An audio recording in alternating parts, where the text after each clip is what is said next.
പിതാവിനും പുത്രനും പരിശുദ്ധാത്മാവിനും സ്തുതി, ആദിയിലെ പോലെ ഇപ്പോഴും എപ്പോഴും എന്നേക്കും ആമേൻ. കാരുണ്യവാനായ ദൈവമേ, ഈ വചന ശുശ്രൂഷ ഞങ്ങൾക്കേറെ അനുഗ്രഹപ്രദമായി തീരുവാൻ അവിടുന്ന് ഞങ്ങളെ കാത്തു പരിപാലിക്കണമേ. അവിടുത്തെ സ്നേഹം ഞങ്ങളെ ധാരാളമായി വർഷിക്കണമേ എന്ന് പ്രാർത്ഥിക്കുന്നു. ഏറെ കരുതലോടെ, ഏറെ സ്നേഹത്തോടെ ഈ ശുശ്രൂഷയിലായിരിക്കുവാൻ കൃപ നൽകണമേ. പരിശുദ്ധ അമ്മയുടെയും സകല വിശുദ്ധന്മാരും ശുദ്ധിമതികളുടെയും മധ്യസ്ഥം ഞങ്ങൾക്ക് സഹായകമായിരിക്കട്ടെ. എല്ലാ നന്മകളാലും ഐശ്വര്യങ്ങളാലും ഞങ്ങൾ നിറയട്ടെ. യേശുവിൻ്റെ പരിശുദ്ധ നാമം മാത്രം മഹത്വപ്പെടുമാറാകട്ടെ. ഞങ്ങളുടെ ഈ ശുശ്രൂഷയിലൂടെ ഒത്തിരി ദൈവമക്കൾക്ക് അനുഗ്രഹപ്രദമായി തീരുവാൻ തക്കവണ്ണം ഇടയാകണമേ. എല്ലാ പൈശാചിക പ്രലോഭനങ്ങളിൽ നിന്നും അവർ മോചനം പ്രാപിച്ച് ദൈവസ്നേഹത്തിൽ ഒന്നായിത്തീരുവാൻ ഇടയാക്കണമേ എന്ന് പ്രാർത്ഥിക്കുന്നു. യേശുവിൻ്റെ പരിശുദ്ധ നാമത്തിൽ ചോദിക്കുന്നു. കൃപയുടെ കേട്ട് ഉത്തരം തരുമാറാകണമേ. ആമേൻ. ഹല്ലേലൂയ. മാരാനാത്ത ധ്യാനകേന്ദ്രത്തിൻ്റെ യൂട്യൂബ് ചാനലിലൂടെ ദൈവവചനം കേട്ടുകൊണ്ടിരിക്കുന്ന എല്ലാ പ്രിയപ്പെട്ടവർക്കും എൻ്റെ പ്രേക്ഷിതർക്കും ഒത്തിരി സ്നേഹത്തോടെ നന്ദി അറിയിക്കട്ടെ. ഓരോ മക്കളുടെയും സ്നേഹം നിങ്ങളെ അറിയിക്കട്ടെ. എല്ലാവർക്കും വേണ്ടി ഒത്തിരി സ്നേഹത്തോടെ ഈ ആലയത്തിലിരുന്നുകൊണ്ട് പ്രാർത്ഥിക്കുന്നു. ഈ ആലയത്തിലെ പ്രാർത്ഥനകളെല്ലാം നിങ്ങളുടെ ജീവിതത്തിൻ്റെ ഓരോ ആവശ്യങ്ങൾക്കും ഒരു മുതൽക്കൂട്ടായിരിക്കട്ടെ എന്ന് സന്തോഷത്തോടെ അറിയിക്കുന്നു. നിങ്ങളുടെ പ്രാർത്ഥനാ വിഷയങ്ങൾ എന്തെങ്കിലുമൊക്കെ ഉണ്ടെങ്കിൽ ഞങ്ങളെ അറിയിക്കുക.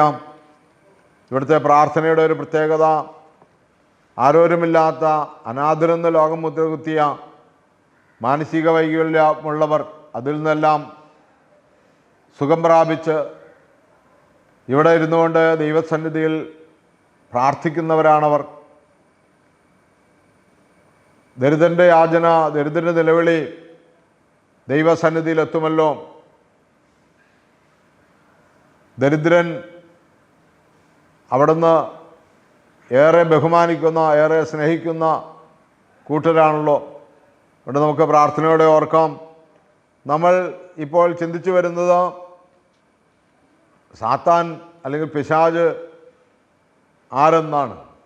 ഇത് സാത്താൻ്റെ അധികാരത്തെ ഉയർത്തി കാണിക്കാനോ അവനെ ഭയപ്പെടാനോ അവനെ ബഹുമാനിക്കാനോ വേണ്ടിയല്ല, ദൈവത്തിൻ്റെ അധികാരത്തെ ഉയർത്തുവാനും സർവശക്തൻ ദൈവമാണെന്നും സാത്താൻ ഒന്നുമല്ലെന്നും സാത്താന് വേണ്ടി പണിതിട്ടിരിക്കുന്ന നരകത്തിലേക്ക് അവനെ ഒരു ദിവസം ആട്ടിപ്പായിക്കുമെന്നുള്ള യാഥാർത്ഥ്യം അറിഞ്ഞുകൊണ്ട് കരുതലുള്ളവരായിരിക്കുവാൻ ദൈവജനത്തെ ഓർപ്പിക്കുന്നു എന്നേ ഉള്ളൂ. എൻ്റെ പ്രിയമുള്ളവരെ, സാത്താൻ നമ്മളിൽ കൊണ്ടുവരുന്നത് എപ്പോഴും പ്രലോഭനമാണ്.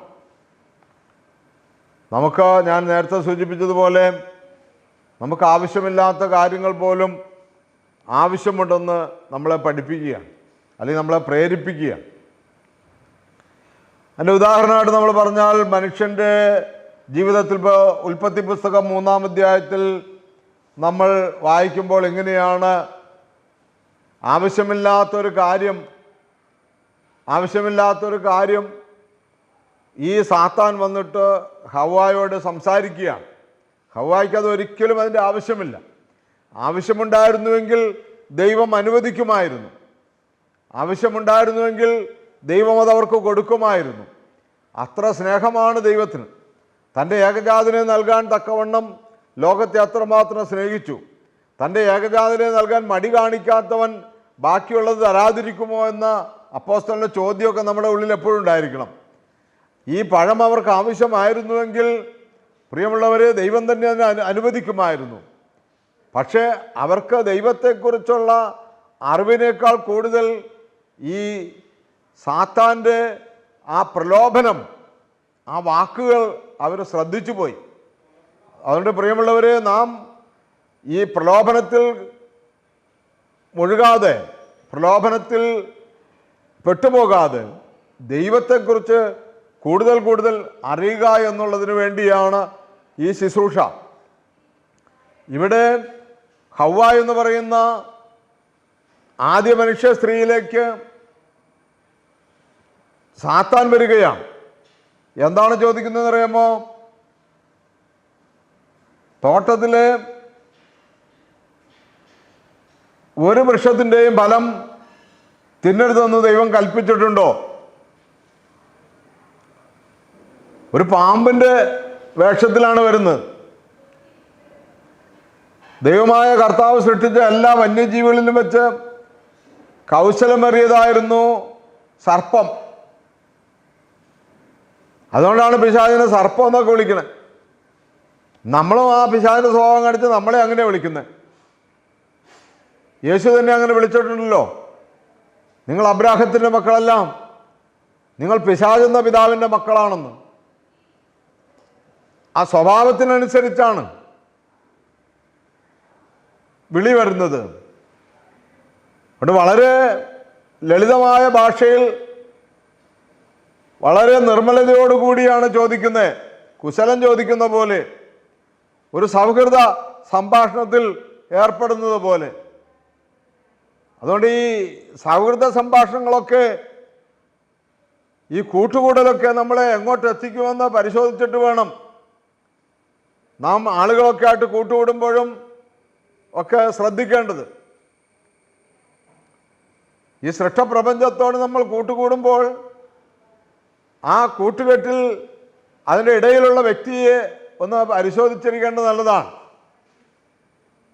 ക്രിസ്തുവാണ് അതിൻ്റെ ഇടയ്ക്കുള്ളതെങ്കിൽ നല്ല കൂട്ടുകെട്ടാണ്.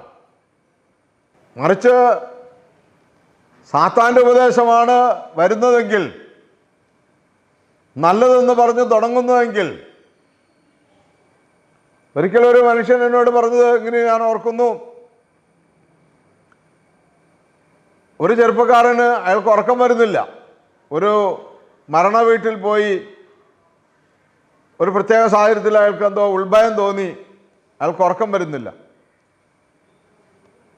അപ്പോൾ ഉറക്കം വരാതെ വന്നു കഴിഞ്ഞപ്പോൾ ആ ചെറുപ്പക്കാരൻ ഡോക്ടറെ കണ്ടു.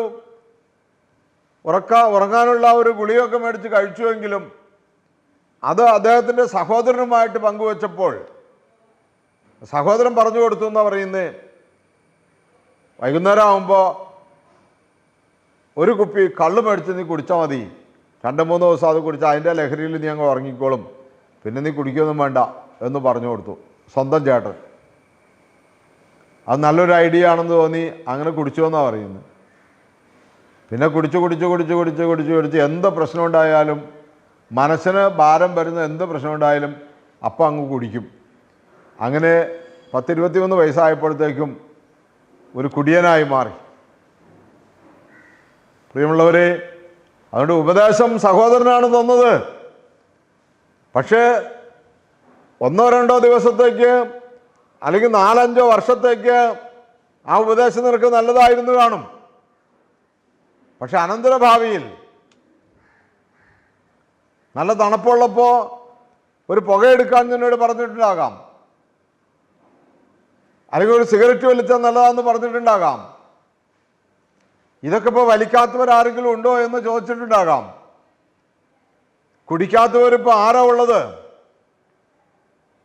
ഞാനൊരിക്കൽ ഒരു ഫാമിലി അസോസിയേഷനിൽ പ്രസംഗിക്കാൻ ചെന്നു കഴിഞ്ഞപ്പോൾ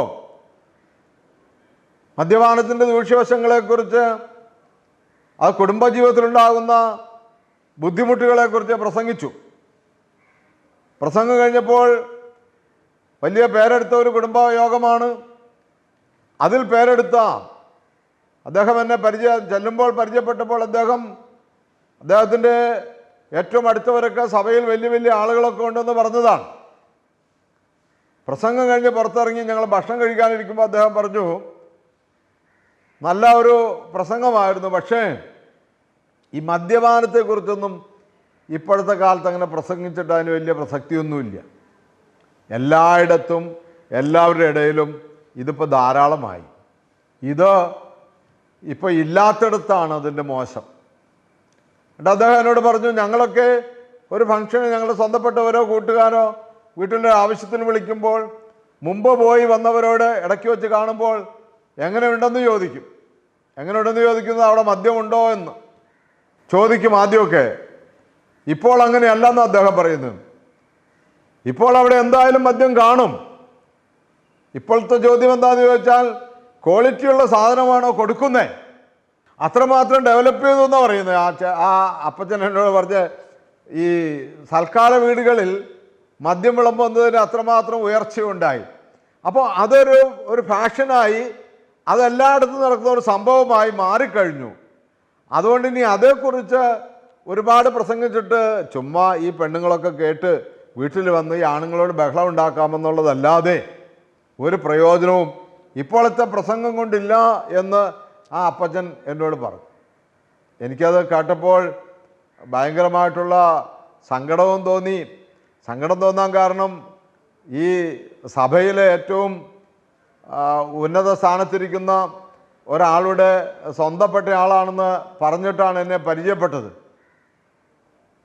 അപ്പോൾ അത്തരം ഉന്നതപ്പെട്ട സ്ഥലത്തൊക്കെ ഇരിക്കുന്ന ആളുകളുടെ ഈ ബന്ധുക്കളും ബന്ധുമിത്രങ്ങളൊക്കെ ഇങ്ങനെയൊക്കെയാണെന്ന് കേൾക്കുമ്പോഴുണ്ടാകുന്ന ഒരു ബുദ്ധിമുട്ട് ആർക്കും ഉണ്ടല്ലോ. ആ ഉന്നതപ്പെട്ടിരിക്കുന്ന സ്ഥാനത്തൊക്കെ ഇരിക്കുന്നവർക്ക് എന്തായിരിക്കും അതിൻ്റെ ബുദ്ധിമുട്ടെന്നൊക്കെ നമുക്ക് മനസ്സിലാക്കാൻ കഴിയുമല്ലോ. അതുകൊണ്ട് എന്നെ കേൾക്കുന്ന പ്രിയപ്പെട്ടവർ, വളരെ സ്നേഹത്തോടെ വളരെ വിനയത്തോടെയൊക്കെയാണ് സംസാരിക്കുന്നത്. ഞാൻ ആ അപ്പച്ചൻ്റെ സംസാരം കേട്ട പ്രസംഗം നിർത്തുകയല്ല ചെയ്തത്, കൂടുതൽ ശക്തിയോടെ പ്രസംഗിക്കുക ചെയ്തത്. കാരണം ഇങ്ങനെയുള്ള സ്ഥലത്ത് പോലും ഇതുപോലെയുള്ള സംഭവങ്ങളാണ് അരങ്ങേറുന്നതെങ്കിൽ, ഒരിക്കൽ ഒരച്ഛൻ ഇങ്ങനെ പറയുകയുണ്ടായി. ആ അച്ഛൻ ഒരു വീടിന് തറക്കല്ലിട്ടു. വീട് പണി പൂർത്തീകരിച്ചു കഴിഞ്ഞപ്പോൾ വീടിൻ്റെ കൂദാശ നടന്നു. വൈകുന്നേരം ഫംഗ്ഷൻ. വൈകുന്നേരവും അച്ഛനെ വിളിച്ചിട്ടുണ്ടായിരുന്നു. പെരകൂദാശയ്ക്കും അച്ഛൻ പോയിട്ടുണ്ടായിരുന്നു. വൈകുന്നേരം ചെല്ലുമ്പോൾ ഒരു മിനി ബാറ് ആ വീടിൻ്റെ ഒരു വശത്ത് തുറന്നു വെച്ചിരിക്കുകയെന്ന് പറഞ്ഞു. അച്ഛന് ഭയങ്കര സങ്കടമായി. അച്ഛനവിടെ ഭയങ്കര ബഹളമുണ്ടാക്കി. അവിടെ നിന്ന് കടന്നു പോകുന്നതാണ്. അവിടെ ഭക്ഷണമൊന്നും കഴിച്ചില്ല. തൊട്ടടുത്ത് നിന്ന് 2-3 അച്ഛന്മാർ അത് കേട്ട് തിരിഞ്ഞു നോക്കുമ്പോൾ ഈ അച്ഛൻ ബഹളം ഉണ്ടാക്കുകയാണ്. മറ്റേ അച്ഛന്മാർ അവിടെ നിന്ന് ഭക്ഷണം കഴിച്ചു. അവരുടെ ഭാഗമല്ല. ഇതൊക്കെ സർവ്വസാധാരണം. അപ്പച്ചൻ പറഞ്ഞ പോലെ ആരാ നന്നാക്കാനാണ്, ആരോട് പറയാനാണ്? ഇതൊക്കെ പറയാൻ പോയാൽ ഉള്ള സൗഹൃദം നിന്നു പോകുമല്ലോ എന്നൊക്കെ വിചാരിച്ചിട്ടായിരിക്കാം മറ്റു 2-3 അച്ഛന്മാർ ആ വൈകുന്നേരത്തെ സദ്യയിൽ ഭക്ഷണം കഴിച്ചുകൊണ്ടിരിക്കുന്നു. അവിടെ എല്ലാവരും ആടുന്നു, പാടുന്നു, ചാടുന്നു ഒക്കെ. പക്ഷേ ഈ വീടിന് കല്ലിട്ട അച്ഛൻ ഭയങ്കരമായിട്ട് എന്താ പറയുന്നത്, ദേഷ്യപ്പെട്ടു എന്നാണ് പറയുന്നത്. അച്ഛൻ അവിടെ നിന്ന് ഇറങ്ങിപ്പോയി. ഭക്ഷണമൊന്നും കഴിച്ചില്ല. എനിക്ക് നിങ്ങളുടെ ഭക്ഷണമൊന്നും വേണ്ട. ഞാൻ വീടിന് കല്ലിട്ടത്, എന്നെ നിങ്ങളെ വീടിന് കല്ലിടാൻ വിളിച്ചത് ഞാനൊരു ദൈവഭവനമായി തീരട്ടെ എന്നോർത്ത് വന്നതാണ്. ഇത് നിങ്ങൾ പിശാചിൻ്റെ ആലയമാക്കി കളഞ്ഞല്ലോ എന്ന് പറഞ്ഞിട്ട് ഇറങ്ങിപ്പോയി. പിന്നീട് 4-5 മാസം കഴിഞ്ഞപ്പോൾ ആ ഭവനത്തിലെ സഹോദരി ഈ അച്ഛനെ കണ്ട് ക്ഷമ ചോദിച്ചു എന്നൊക്കെയാണ് ഞാൻ കേട്ടിട്ടുള്ളത്. പ്രിയമുള്ളവരെ, അതുകൊണ്ട് ഇത് വളരെ വളരെ തന്മയത്വത്തോടു കൂടിയാണ് ഈ പ്രലോഭനങ്ങൾ നമ്മുടെ ജീവിതത്തിൽ വരുന്നതെന്ന് നമ്മൾ തിരിച്ചറിയണം. സാത്താൻ വളരെ ലളിതമായ ഭാഷയിൽ, ലളിതമായ ശൈലിയിൽ, ഭീകരാവസ്ഥയിലൊന്നുമല്ല വരുന്നത്. അതുകൊണ്ട് നമ്മൾ സൂക്ഷിക്കണം. ദൈവമായ കർത്താവ് സൃഷ്ടിച്ച എല്ലാ വന്യജീവികളിലും വെച്ച് കൗശലമേറിയതായിരുന്നു സർപ്പം. അത് സ്ത്രീയോട് ചോദിച്ചു, തോട്ടത്തിലെ ഒരു വൃക്ഷത്തിൻ്റെയും ഫലം തിന്നരുതെന്ന് ദൈവം കൽപ്പിച്ചിട്ടുണ്ടോ? സ്ത്രീ സർപ്പത്തോട് പറഞ്ഞു, തോട്ടത്തിലെ വൃക്ഷങ്ങളുടെ പഴങ്ങൾ ഞങ്ങൾക്ക് ഭക്ഷിക്കാം, എന്നാൽ തോട്ടത്തിൻ്റെ നടുവിലുള്ള മരത്തിൻ്റെ പഴം ഭക്ഷിക്കുകയോ തൊടുക പോലുമോ അരുത്, ഭക്ഷിച്ചാൽ നിങ്ങൾ മരിക്കും എന്ന് ദൈവം പറഞ്ഞിട്ടുണ്ട്. സർപ്പം സ്ത്രീയോട് പറഞ്ഞു, നിങ്ങൾ മരിക്കുകയില്ല, അത് തിന്നുന്ന ദിവസം നിങ്ങളുടെ കണ്ണുകൾ തുറക്കുമെന്നും നന്മയും തിന്മയും അറിഞ്ഞ് നിങ്ങൾ ദൈവത്തെ പോലെയാകുമെന്നും ദൈവത്തിനറിയാം. ആ വൃക്ഷത്തിൻ്റെ പഴം ആസ്വാദ്യവും കണ്ണിന് കൗതുകരവും അറിവേകാൻ കഴിയുമെന്നതിനാൽ അഭികാമ്യവുമാണെന്ന് കണ്ട് അവളത് പറിച്ചു തിന്നു. ഭർത്താവിനും കൊടുത്തു, അവനും തിന്നു. ഉടനെ ഇരുവരുടെയും കണ്ണുകൾ തുറന്നു. തങ്ങൾ നഗ്നരാണെന്ന് അവരറിഞ്ഞു. അത്തിയിലകൾ കുത്തിത്തുന്നി അവർ അരക്കച്ചി ഉണ്ടാക്കി. പ്രിയമുള്ളവരെ, സംഭവിച്ചത് നിങ്ങൾക്ക് മനസ്സിലായി കാണും. വളരെ ലളിതമായി, വളരെ സൗഹൃദത്തോടു കൂടി ഒരു ഉപദേശം. തോട്ടത്തിലെ ഒരു വർഷത്തിൻ്റെയും ഫലം തിന്നരുതെന്നാണോ പറഞ്ഞിരിക്കുന്നത്? ഹവ്വ എന്ന് പറയുന്ന സ്ത്രീ വളരെ സൗഹൃദത്തോടെ പറഞ്ഞു, അല്ല, എല്ലാ പഴങ്ങളും തിന്നാം, എന്നാൽ ഒരു വൃക്ഷത്തിൻ്റെ മാത്രം, ഒരു മരത്തിൻ്റെ മാത്രം തിന്നരുത്. സ്ത്രീ അതിശയോക്തി കൂടി പറഞ്ഞു, തൊടുക പോലും അരുത് എന്നാണ് പറഞ്ഞിരിക്കുന്നത്. സംസാരിക്കാൻ പോലും പാടില്ലാത്തതായിരുന്നു. സംസാരിക്കാൻ പോലും നിൽക്കാൻ പാടില്ലാത്തതായിരുന്നു. നീ അഥവാ സംസാരിച്ചാൽ തന്നെ ജ്ഞാനത്തോടു കൂടി സംസാരിക്കേണ്ടിയിരുന്നതാണ്. സാധിച്ചില്ല. പ്രിയമുള്ളവരെ, സ്ത്രീയോടുള്ള ചോദ്യം, സ്ത്രീയുടെ മറുപടി ഒക്കെ നമ്മൾ പരിശോധിക്കേണ്ടതാണ്. സാത്താൻ്റെ പ്രലോഭനത്തിൽ ഉൾപ്പെടുത്തരുത് എന്ന് പ്രാർത്ഥിക്കണമെന്ന് കർത്താവ് നമ്മളെ പഠിപ്പിച്ചു പ്രാർത്ഥനയിൽ. കർത്തൃപ്രാർത്ഥന നമ്മൾ ചൊല്ലുമ്പോൾ പ്രലോഭനത്തിൽ ഞങ്ങൾ ഉൾപ്പെടുത്തരുത്, അല്ലെങ്കിൽ ദുഷ്ടനിൽ ഞങ്ങളെ രക്ഷിക്കണമേ എന്നാണ് പ്രാർത്ഥിക്കുന്നത്. കാരണം പ്രലോഭനത്തിൽ ഉൾപ്പെട്ടു പോയാൽ പിന്നെ കയറിപ്പോരുക, വിടുവിച്ച് പോരുക ബുദ്ധിമുട്ടാണ്. നിങ്ങൾ മരിക്കുകയില്ല, പ്രത്യുത ഇത് തിന്നുന്ന നാളിൽ നിങ്ങളുടെ കണ്ണുകൾ തുറക്കുമെന്നും നന്മയും തിന്മയും അറിഞ്ഞ് നിങ്ങൾ ദൈവത്തെ പോലെ ആകുമെന്നും ദൈവത്തിനറിയാം. ദൈവത്തെ പോലെ ആകാതിരിക്കാൻ വേണ്ടി നിങ്ങളെ തടഞ്ഞു വച്ചിരിക്കുകയാണ്. എന്ന് വച്ചാൽ ദൈവത്തിനെ പോലെ അല്ല, നിങ്ങൾ ദൈവത്തിനേക്കാളും താഴെയാണ്. അപ്പോൾ ഒരു യജമാനത്വ ദാസ മനോഭാവം ദൈവത്തിനുണ്ടെന്ന്, ഒരു മുതലാളി തൊഴിലാളി ബന്ധം ദൈവത്തിനുണ്ടെന്ന്, ഒരു മേൽക്കോയ്മ എപ്പോഴും കാത്തു സൂക്ഷിക്കുന്നുണ്ട് എന്ന് വളരെ ലളിതമായ ഭാഷയിൽ ഹവ്വായോട് ഈ പിശാച് പറഞ്ഞു കൊടുക്കുകയാണ്. ഇവിടെയാണ് അറിവ് ആവശ്യം. ഇവിടെയാണ് യേശുക്രിസ്തു ജയിച്ചത്. ഇതേ ലളിതമായ ഭാഷയിൽ, ഒരപ്പത്തിൻ്റെ ഭാഷയിലാണ് വന്നത്. നിനക്ക് വിശക്കുന്നില്ലേ? ഈ കല്ലിനോട് അപ്പമാകാൻ പറഞ്ഞാൽ ആകില്ലേ എന്ന് ചോദിച്ചുകൊണ്ടാണ് വരുന്നത്. വളരെ തന്മയത്വത്തോടു കൂടി, എന്നാൽ യാതൊരു ഉളുപ്പുമില്ലാതെ സംസാരിക്കാൻ. ആരോടാണ് സംസാരിക്കുന്നത് എന്ന ഒരു ചിന്ത പോലുമില്ലാതെ, അതിൻ്റെ അപകടം എന്താണെന്ന് മനസ്സിലാക്കാതെ, അതിൻ്റെ ഫലം എന്താണെന്ന് മനസ്സിലാക്കാതെ. പ്രിയമുള്ളവരെ, വരുന്ന ഒരു അതിഥിയാണ്, ഒരു കൂട്ടുകാരനാണ്, ഒരു കൂട്ടുകാരിയാണ് ഈ പിശാച് എന്ന് പറയുന്നത്. ഇവിടെ അറിവ് ആവശ്യമാണ്. ഞാൻ ഈ കഴിഞ്ഞ ദിവസങ്ങളിലൊക്കെ സംസാരിച്ചപ്പോൾ വേദപുസ്തകത്തിലെ വചനങ്ങൾ എടുത്ത് സംസാരിച്ചല്ലോ. ദൈവം അവൻ്റെ ഛായയിലും അവൻ്റെ രൂപത്തിലും അവൻ്റെ പൂർണ്ണതയിലുമാണ് മനുഷ്യനെ സൃഷ്ടിച്ചിരിക്കുന്നതെന്ന്. ഈ സ്ത്രീക്ക് ആ അറിവ് വേണ്ടവണ്ണം അവിടെ പ്രയോഗിക്കാൻ കഴിഞ്ഞിരുന്നുവെങ്കിൽ, യേശുക്രിസ്തുവിനെ പോലെ കഴിഞ്ഞിരുന്നുവെങ്കിൽ, ഈ സ്ത്രീ പറയുമായിരുന്നു, ആ പാമ്പിനോട് ഞങ്ങൾക്ക് പഴം തിന്ന് ദൈവത്തെ പോലെ ആകേണ്ട ആവശ്യമില്ല, ഞങ്ങളുടെ സൃഷ്ടി തന്നെ അവൻ്റെ രൂപത്തിലും അവൻ്റെ പൂർണ്ണതയിലുമാണ്. കഴിഞ്ഞ ദിവസത്തെ ഒരു പ്രസംഗത്തിൽ ഞാൻ പറഞ്ഞു, ഓർപ്പിച്ചിരുന്നു നിങ്ങളെ, ജ്ഞാനത്തിൻ്റെ സന്താനങ്ങളാകുക, അറിവിൻ്റെ സന്താനങ്ങളാകുക, സ്വർഗത്തിൻ്റെ ജ്ഞാനം കൊണ്ട് നിറയുക. ഈ സ്ത്രീക്ക് അത് കഴിഞ്ഞില്ല. കാരണം അതിനേക്കാൾ പ്രിയമുള്ളവരെ, വലുതായിരുന്നു ഈ സ്ത്രീക്ക് ഈ പഴം. കണ്ണിന് കൗതുകവും അറിവേകാൻ കഴിയുമെന്നതിനാൽ അഭികാമ്യവും ആണെന്ന് കണ്ട് അവളത് പറിച്ചു തിന്നു. അതുകൊണ്ട് പ്രിയമുള്ളവരെ, ഒരു വചനോട് കൂട്ടിച്ചേർത്ത് ഞാൻ നിങ്ങളോട് പറയുകയാണ്. യോഹന്നാൻ്റെ 1-ാമത്തെ ലേഖനം 2-ാമത്തെ അധ്യായം 15-ാമത്തെ വാക്യം. നിങ്ങൾ ലോകത്തെയോ ലോകത്തിലുള്ള വസ്തുക്കളെയോ നിങ്ങൾ സ്നേഹിക്കരുത്. ആരെങ്കിലും ലോകത്തെ സ്നേഹിച്ചാൽ അവനിൽ ദൈവസ്നേഹം, പിതാവിൻ്റെ സ്നേഹം ഉണ്ടായിരിക്കുകയില്ല.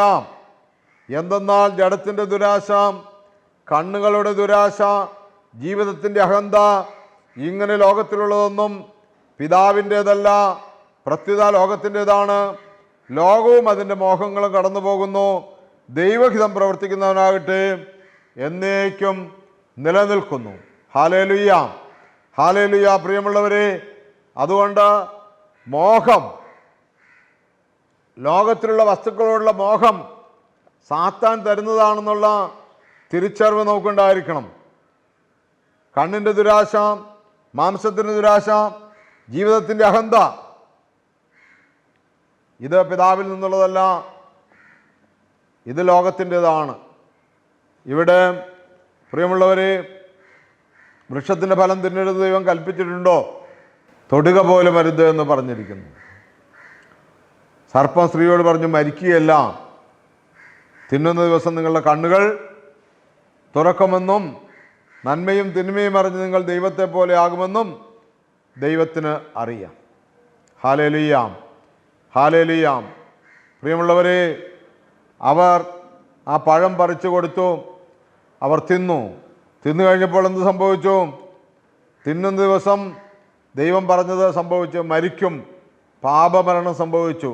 ഇപ്പോൾ അവർ ഒരു കാര്യം തിരിച്ചറിഞ്ഞിരിക്കുന്നു, നന്മ ഏതാണ്, തിന്മ ഏതാണ്. അവർക്ക് വസ്ത്രമില്ലാതെ നിൽക്കുന്നത് തിന്മയാണെന്ന് അവർക്ക് തോന്നി. അപ്പോൾ അവർ അത്തിയില കൂട്ടി തുന്നി വസ്ത്രം ധരിച്ചു. ആ പഴം തിന്നുന്നതുവരെ വസ്ത്രമില്ലാത്തവർക്ക് ഒരു പ്രശ്നമായിരുന്നില്ല, അവർ അതിനെക്കുറിച്ച് അറിഞ്ഞിരുന്നില്ല. പിന്നെ അവർക്ക് വേറൊരു കാര്യം മനസ്സിലായി, അവരിപ്പോൾ അനുസരണക്കേട് കാണിച്ചു എന്ന്.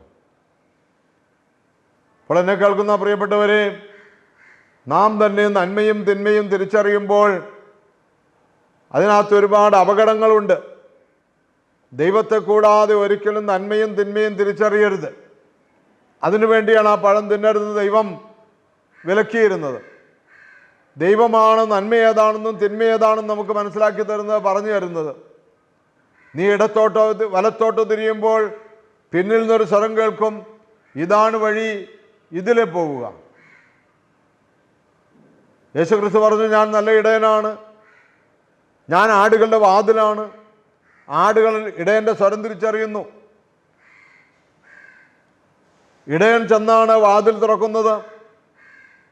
ആലയിൽ ഹിംസ്രജന്തുക്കളോ ദുഷ്ടജന്തുക്കളൊക്കെ ഉണ്ടോ എന്ന് നോക്കി അതിനെല്ലാം ഓടിച്ചു കളഞ്ഞിട്ട് ഇടയൻ ആടുകളെ അകത്തേക്ക് കയറ്റുന്നത്.